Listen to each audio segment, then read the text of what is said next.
جو مال کے نصاب کی میں آپ کے سامنے تعریف کر رہا ہوں کہ مال کے نصاب پر قربانی واجب ہے، غیر مال کے نصاب پر قربانی واجب نہیں ہے، تو مال کے نصاب کسے کہا جاتا ہے؟ جب زکوٰۃ کا تقاضا ہے تو وہ بھی مال کے نصاب پر ہے،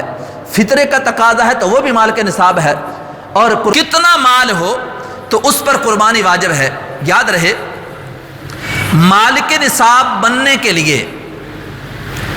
جس کے پاس 52.5 تولے چاندی یا اس کی مالیت کے مطابق رقم یا حاجت اصلیہ سے زائد سامان ہے، تو وہ مرد یا عورت جس کے پاس اس حیثیت سے مال ہے، چاہے نقدی کی صورت میں ہے، چاہے جائیداد کی صورت میں ہے، چاہے کسی مال تجارت کی صورت میں ہے، کاروباری صورت میں ہے،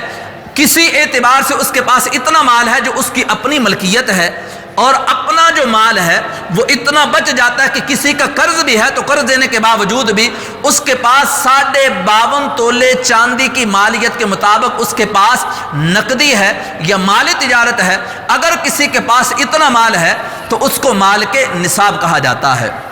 اب زکوٰۃ کے لیے مال کے نصاب ہونے کے بعد جو پورا سال گزرے اس پر زکوٰۃ فرض ہوتی ہے، سال کے دوران نہیں، لیکن قربانی کے لیے جو قربانی کے 3 ایام ہیں، ان 3 ایام میں اگر اتنا مال آ جاتا ہے، 10 ذی الحج کو، 11 کو یا 12 کو،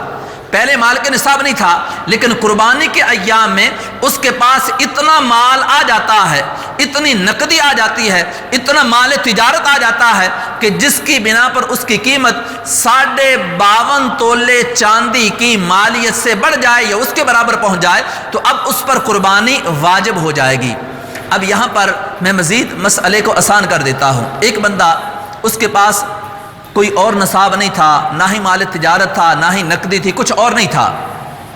قربانی کے ایام سے پہلے وہ غیر مال کے نصاب تھا، لیکن قربانی کے دن 10 ذی الحج کو دن کے کسی بھی وقت اس کے پاس اتنا مال آ گیا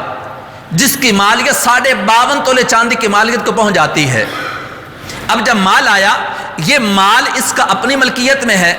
اور اس پر اگر قرض بھی ہے تو یہ مال پھر بھی اتنا بچتا ہے، تو اب اس پر قربانی واجب ہے۔ اپنے واجب کو ادا کرنے کے لیے اس کو چاہیے یا تو کسی جانور میں حصہ ڈالے یا پھر اپنا جانور لے کے آئے اور اس کی قربانی کرے۔ ضروری نہیں کہ پہلے دن ہی کرے، دوسرے دن بھی کی جا سکتی ہے، تیسرے دن بھی غروب آفتاب سے پہلے کی جا سکتی ہے۔ تو قربانی کے ایام میں اگر کوئی بھی مال کے نصاب بن جاتا ہے، ان 3 ایام میں سے کسی دن بھی، اگر آخری دن ظہر کا وقت تھا اور بندے کے پاس اتنا مال آ گیا کہ جو قربانی کے واجب ہونے کے لیے کافی ہے، تو اب اس کے لیے ضروری ہے کہ اپنے واجب کو ادا کرے، چونکہ ابھی قربانی کا وقت باقی ہے، اور قربانی کا جانور لا کر اس کو ذبح کرے۔ اگر نہیں کرے گا تو گناہگار ہوگا۔ ہاں، جب تیسرا دن آیا اور تیسرے دن کا سورج غروب ہو گیا، قربانی کا وقت ختم ہو گیا، اب اس کے پاس اتنا مال آیا ہے، پہلے نہیں تھا اب آیا ہے، تو اب قربانی واجب نہیں ہے۔ عمومی طور پر اگر دیکھا جائے تو ایسی صورت بہت کم بنتی ہے، جو اگر بندہ غور و فکر کرے کہ مجھ پر قربانی کے واجب ہونے کی شرائط پائی جاتی ہے یا نہیں، اگر غور و فکر کیا جائے تو جن پر یہ شرائط پائی جاتی ہیں وہ اپنا اہتمام پہلے سے کر لیتے ہیں۔ یہاں پر ایک میرے ذہن کے اندر سوال آیا، اس سوال کا جواب دیتا ہوں۔ اگر بندے کے پاس نقدی نہیں ہے، جس طرح کاروباری حالات ہی ایسے ہیں کہ بعض اوقات بڑی پریشانی ہے کہ نظام زندگی چلانا مشکل ہے، اب اگر بندے کے پاس نقدی نہیں ہے لیکن ہے مال کے نصاب، فی الوقت پیسے یعنی نقدی نہیں ہے جانور خریدنے کے لیے یا قربانی کرنے کے لیے، ہے مال کے نصاب، تو اب وہ کیا کرے؟ تو اس کے لیے حکم یہ ہے کہ جس طرح اپنی ضروریات کو پورا کرنے کے لیے بندہ قرض لیتا ہے، اپنی زندگی کی ضروریات کو پورا کرنے کے لیے قرض لیتا ہے اور قرض لے کر اپنی ضروریات کو پورا کرتا ہے، مال کے نصاب پر اگر نقدی اس کے پاس نہیں ہے تو پھر قربانی کے لیے میرے مسئلے جو میں بیان کر رہا ہوں اس پر غور کریں۔ یعنی اگر آپ نے اس کے اندر تھوڑی سی بات کو چھوڑ دیا تو مسئلہ بگڑ جائے گا۔ میں یہ عرض کر رہا ہوں، مال کے نصاب پر، عام بندے پر نہیں،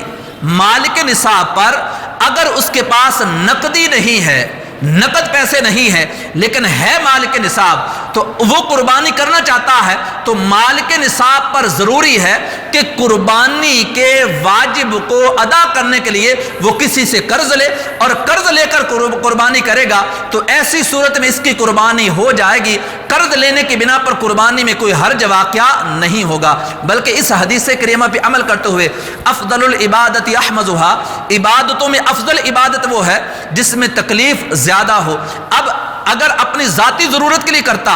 تو پھر بھی اس کو پورا کرنا تھا، لیکن شریعت کا حق ادا کرنے کے لیے اس نے کسی سے قرض لے کر اپنے واجب کو ادا کیا تو یقیناً یہ بہت بڑے اجر عظیم کا مالک ہوگا۔